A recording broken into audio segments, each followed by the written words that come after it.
George Stranahan is an educator, a physicist, a tavern keeper, a record producer, rancher, photographer, and publisher. His life in Aspen is an impressive string of creative enterprises, and each is a testament to the value of community. George was born in Toledo, Ohio in 1931. My dad was a vice president in charge of aircraft sales for the Champion Spark Plug Company. And it was a family business, and I think he made a good salary there.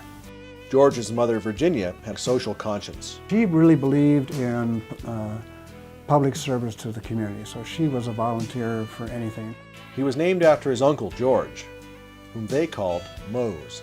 He loved playing with kids, the dogs and the kids. And I think maybe I got a little of that, dogs and kids.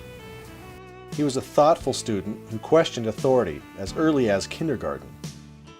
I was playing with red and green little sticks, and I needed some more of those sticks because I wasn't done yet.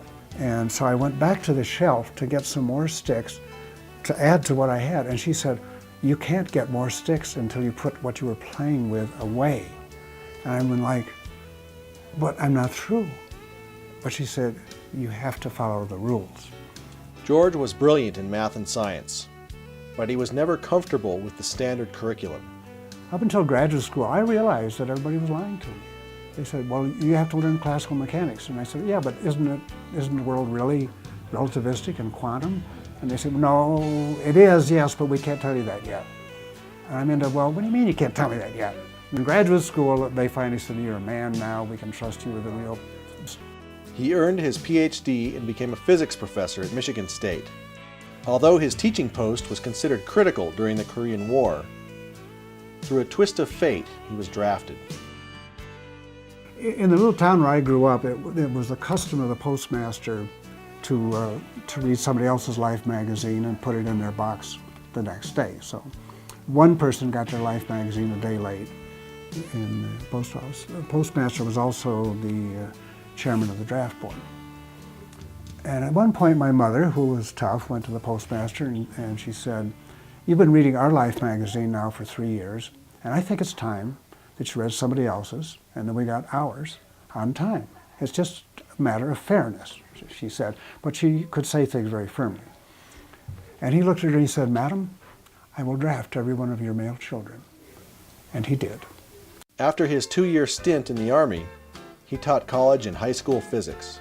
The more he taught, the more passionate he became about alternative education. I listened to innumerable parents and teachers say, "It's important that we set boundaries for the children." And they get a little stern looking about it. "It's important that we set boundaries for the children. They need the boundaries." And I'm like, man, I want horizons. I don't want boundaries. I want to expand their horizons. I want to move those boundaries out in a way so that they can go out there where they need to go if they're going to learn anything. His family had been coming to Aspen for ski vacations since 1949. In 1957, he returned, seeking a place to fish and do research in theoretical physics. He invited fellow thinkers to join him. With help from the Aspen Institute, he formed the Aspen Center for Physics. I mean, Sputnik was what, 58? There was that frenzy right then that the Russians are ahead of us and they're our enemy. We can't let them get ahead of us, and it's about science. And the world was eager to have a physics center in Aspen at that time. So it was like, that peg fit into that hole just perfectly. The Aspen Center for Physics is world-renowned for free academic structure and an emphasis on recreation and community. If you ask any scientist, where is the hottest science done during the 3 months of the summer, 100% will answer, it's Aspen. It occurred to George that what's good for deep thinkers is also good for young minds. Margaret Albury and Lee Dodge came to me at the Aspen Center for Physics and said, "We need a place for our new school that we're going to start here." And they said, "Well, this looks good to me. How about this, the Center for Physics?" They said, "Well, we'll make it work." I saw the light that it can be done. It's not just theory about children need to have horizons rather than boundaries.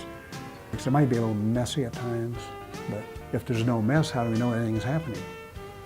In its 30 years, the Aspen Community School has graduated 450 students.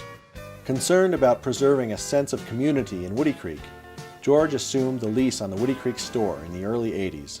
The store post office was that little place where you'd exchange those little banalities, if you like, the common things of your daily life that held us together as a community. And we thought, well, church is a place where it happens. Schools, now we already got a school.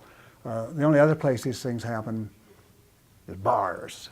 George's Tavern is different, funky, and provocative. That it was written up in the New York Times cuisine section makes him laugh with amazement. George is known for his irreverent wit, but its source runs deeper than one might assume. Irreverence really comes from, I think, my scientific career, where what you do in science is challenge the assumptions and say, well, wait a minute, I'm not sure that's true. Let me check it out. His love of good beer unleashed the flying dogs. And I think we make a beer that tastes like the label. It's a little outrageous, a little irreverent. This is not plain vanilla beer. This is beer with a little punch. Having worked his way from university-level physics to the community school, his devotion to kids remains strong. He is currently teaching a workshop in photography. And there's that funny, adolescent, innocent energy that just kind of floats around these kids. That it's just delightful. It's like being in a spring garden. Really, kind of what I'd like to be, is just one of the gang. Over the years, the Aspen Community School has blossomed into Compass, a campus of arts, teacher education, social justice, mentoring, and lifelong learning. Like a proud parent, he is gradually emancipating the institutions he nurtured, and he is focusing on his fine art photography.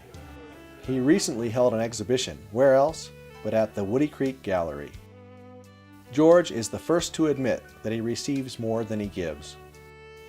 His contributions to our community are in fact the spring from which he thrives. The Aspen Hall of Fame proudly recognizes George Stranahan.